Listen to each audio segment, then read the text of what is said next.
dowladda Soomaaliya ayaa soo saartay digniintii ugu dambeysay iyadoo markaasi soo bandhigtay hubka ay ka furteen ra'iisul wasaare Xasan Cali Khayre. waxaan kula wadaagi doonaa wararkii ugu dambeeyay xilligan ka taagan magaalada caasimadda Muqdisho iyadoo lala wareegay inta badan hubkii uu watay ra'iisul wasaare Xasan Cali Khayre oo laga saaray aagga uu ka deganaa Barmuudo ee madaxtooyada Soomaaliya iyo wararkii ugu dambeeyay ka soo baxay gudaha magaaladaasi iyadoo dowladdu markaan ama weer culus duligtay ciidamada ku sugan waa aagga markaasi uu degan yahay madaxweynaha toddobaad ee Jamhuuriyadda Ku-meel gaarka Shariif Sheekh Axmed oo markaasi xilligan ku sugan aagga Meeraanyo ee markaasi magaalada caasimadda Muqdisho. dowladda Soomaaliya waxay markaasi u qabatay digniin kama dambaysa haddii isku soo dhiibi waayaan ciidamada markaasi taabacsan madaxweynaha hore Shariif Sheekh Axmed oo xilligan ku sugan aagga Meeraanyo iyo wararkii ugu dambeeyay ee caawa ka taagan xaaladda magaalada caasimadda Muqdisho. soo dhawaada daawadayaal taariikhdu ay ku aasaysan tahay 4 bisha 6 ee Juun ee sanadda 2026.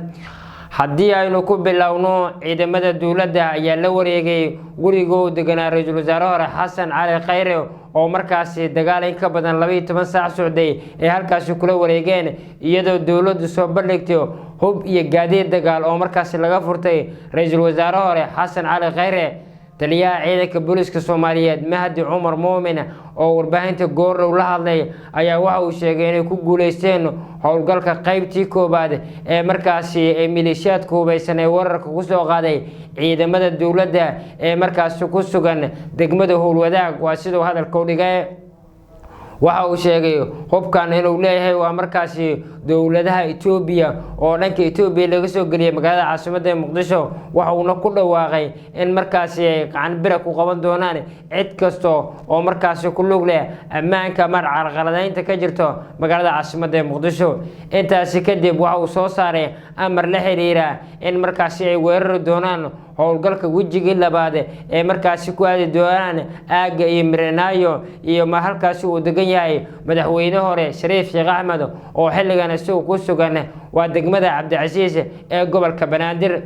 dhawaan guriga uu degan yahay madaxweynaha hore Xasan waa markaasi Shariif Sheekh Axmed waxaa laga maqlay hubka dhawaqiisa waaweyn iyadoo markaasi lagu soo rido qoryaha dheedheereeya oo meel fog laga soo tuuray. waxa uu noo sheegay in markaasi uu heegan galay iyadoo markaasi dowladda soo saartay amar la xiriira in markaasi gacanta ku soo dhigi doonaan haddii is dhiibi waayo sidii Xasan Cali Khayre oo kale madaxweynaha Shariif Sheekh Axmed oo xilligan ku sugan aagga waa markaasi Meeraanyo ee degmada Cabdicasiis ee gobolka Banaadir.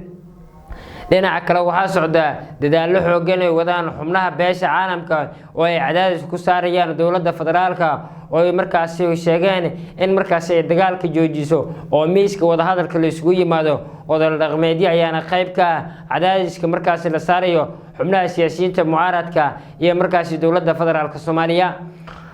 dowladdu waxay soo bandhigtay hubkii ugu cuslaa ee ka furatay ra'iisul wasaare Xasan Cali Khayre oo markaasi dib ugu laabtay guriga uu ka deganaa magaalada caasimadda Muqdisho kadib markii uu booqday taliyaha ciidanka hay'adda nabad sugidda Mahad Maxamed Salaad oo markaasi waan uga tagay iyadoo dowladdu ay doonaysay inay markaasi gacanta ku dhigto ra'iisul wasaare hore Xasan Cali Khayre oo markaasi gebi ahaanba lala wareegay gurigii uu ka deganaa magaalada Muqdisho gaar ahaan degmada Howlwadaag aagga Barmuudo ayuu markaasi deganaa. tan iyo xalay ayuu halkaasi u guuray waxa uu doonayay in saaka banaanbax halkaasi ka abaabulo.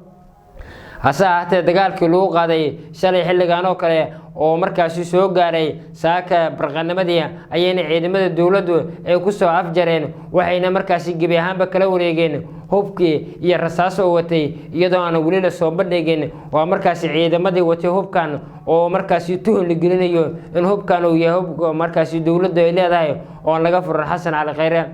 inta wixii ka dambeeyay Mahdi Cumar Muumin waxa uu soo saaray amar la xiriira in markaas ay ku dhaqaaqi doonaan howlgalka wejigii labaad waxayna markaan u jeesteen aagga waa markaas uu degan yahay madaxweynaha hore Sheekh Shariif Sheekh Axmed oo xilligan idila hadlayo laga maqlayo rasaas markaas goosgoosa halkaas oo dowladda markaan culays ka saarayso iyadoo doonaysa inay soo afjarto ra'iisul wasaare Airaada waa madaxweynaha hore shariif sheekh axmed oo xilligan ku sugan degmada cabdicasiis aaga miranaayo ayuuna halkaasi degan yahay xilligan oo kale sanadii 2022 halkaas waxaa deganaa madaxweyne hore sheekh shariif waa markaasi xasan sheekh maxamuud oo xilligan madaxweynaha markaasi sida kala duwan u weerarayo xubnaha siyaasiyiinta mucaaradka halkan isha ku hay si aad u hesho xogii ugu dambeeyay iyo dagaalada caawa ka taagan magaalada caasimadda muqdisho aad baad u mahadsantahay